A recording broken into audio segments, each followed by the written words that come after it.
اللہ کے نبی اس طرح لکیر کھینچ کے اس دنیا سے تشریف لے گئے، فتنوں کی نشاندہی فرمائی. بس جیسے ہی نبی کریم صلی اللہ علیہ وسلم اس دنیا سے پردہ فرما گئے، رخصت ہو گئے، فتنوں نے سر اٹھا لیا.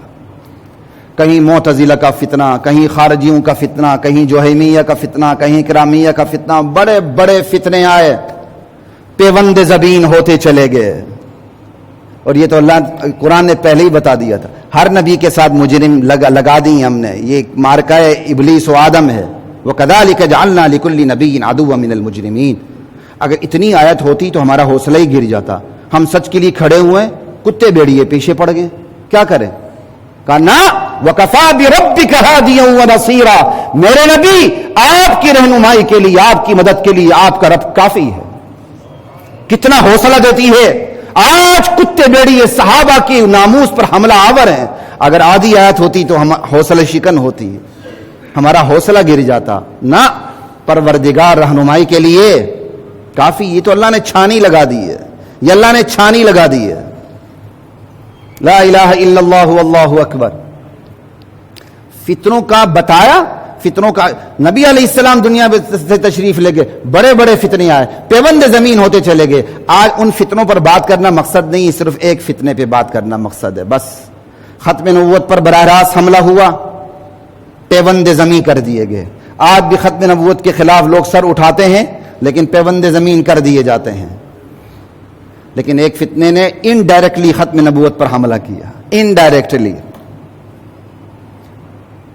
پہلے حضرت عمر، حضرت ابوبکر کے دور تک اسلام میں کوئی سامنے نہ آ سکا. حضرت عثمان کے پہلے دور میں بھی کوئی سامنے نہ آ سکا. حضرت عثمان کے آخری دور کے اندر سبائی فتنے نے سر اٹھا لیا.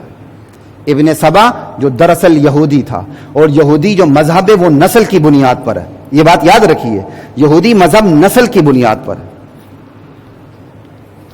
لا الہ الا اللہ. ہمارا مذہب تبلیغ کی بنیاد پر ہے، خون کی بنیاد پر نہیں ہے، تقوی کی بنیاد پر ہے. چونکہ وہ نسلی تھا، نسل کی بنیاد پہ بات کرتا تھا، اس نے آ کے نسل کا بیج بو دیا ہمارے درمیان، اور بڑا سادہ اور خوش نما نعرہ لگا دیا. اس نے کہا خلافت کا تو حق حضرت علی کا تھا، افضل بھی حضرت علی، ان کے ساتھ بڑا ظلم ہوا ہے. ابن سبا نے آ کے یہ بیج بو دیا. جب بڑا سادہ خوش نما نعرہ ہے، لیکن اس نے ایسا کاری وار کر دیا امت مسلمہ کے اوپر. حضرت عثمان کی شہادت سے جو تلوار ایک دفعہ باہر ہو چکی، اب تک واپس اندر نہیں گئی، نیام میں نہیں گئی. یہ بڑا خوشنما نعرہ تھا، لیکن اس نے وار کر دیا ہمارے اوپر.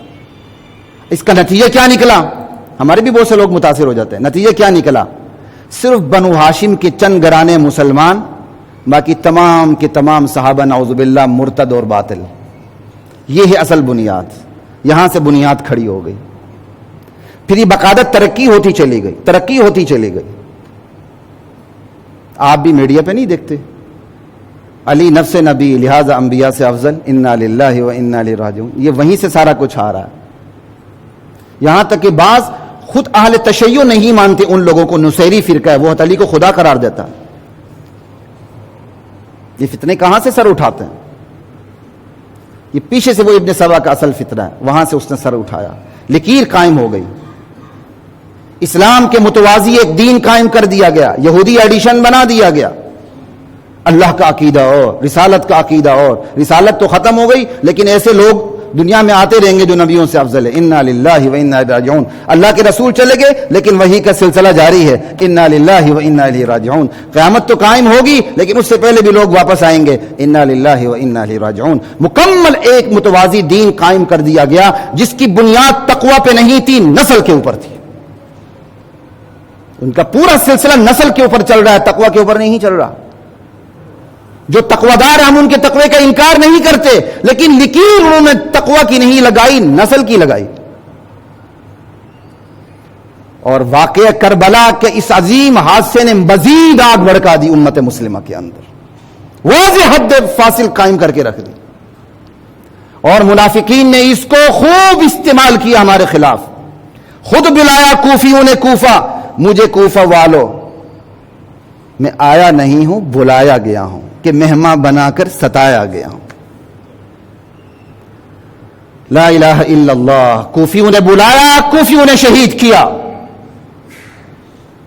اور رزلٹ آج آپ سب کے سامنے ہے. لا الہ الا اللہ واللہ اکبر. تو حضرات محترم, یہ پوری پیچھے تاریخ ہے.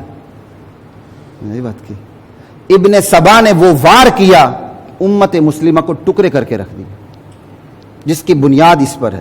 اب جب یہ بنیاد نسل پر آ گئی, تقوی پر نہ آ گئی, تو بنو ہاشم کے چند لوگ مسلمان, باقی سارے کے سارا صحابہ, انا للہ و انا الیہ راجعون. ابو بکر بھی غلط, عمر بھی غلط, عثمان بھی غلط, سارے غلط, نعوذ باللہ من ذالک.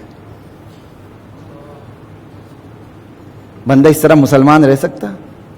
ہم کسی پہ الزام نہیں لگاتے, لیکن خدا کے لیے کوئی بھی کسی بھی طبقے سے تعلق رکھتا ہے, کسی بھی فرقے سے تعلق رکھتا ہے, کان کھول کے سن لے, قبر اپنی اپنی ہے. ہر ایک نے اپنی قبر میں جانا ہے, ہر ایک نے اپنی قبر میں جانا. جب آپ نے یہ لکیر کھینچ دی تو اصل عنوان یہ ہے صحابہ باطل ہیں, داستانیں مختلف ہو جاتی ہیں. ہم غلطی کرتے ہیں, ہم داستانوں کے پیچھے پڑ جاتے ہیں. کہا جی فدق میں نعوذ باللہ ابو بکر صدیق نے ظلم کیا, حضرت عمر نے فاطمہ پہ ظلم کیا, نعوذ باللہ حضرت علی پر خلفائے ثلاثہ نے ظلم کیا, انا للہ و انا الیہ راجعون. تو یہ داستانیں مختلف ہیں, عنوان اوپر ایک ہی ہے. عنوان یہ ہے کہ صحابہ درست نہیں تھے. اس کا رزلٹ کیا نکلے گا؟ ہم آپس میں لڑیں گے اور کیا کریں گے, ایک دوسرے کے ساتھ گتھم گتھاؤں گے اور کیا کریں گے, کافر تماشا دیکھتا رہے گا اور کیا کریں گے. داستانیں مختلف. اگر ایسے لوگ جو بعض طبقوں میں پائے جاتے ہیں ایسی بات اٹھائیں تو آپ دفاعی پوزیشن پہ نہ جائیں. آپ ان کو صاف کہہ دیں, ارے میرے پاکستانی بھائی, ارے میرے عربی یا عجمی یا ایرانی کوئی بھی بھائی, بات یاد رکھو, صحابہ کو تم نے جب یہ فتویٰ لگا دیے سارے باطل تھے, تو تمہارا اپنا اسلام کیسے بچا؟ پہلے تو خود کو مسلمان ثابت کرو, پھر بات کرو فدق کی اور کسی اور چیز. بندہ تو خود مسلمان نہیں رہتا اس طرح. عنوان یہ کہ صحابہ باطل ہیں, داستانیں مختلف ہیں. چند مثالیں آپ کو, یہی میں نے آپ کو دے دی.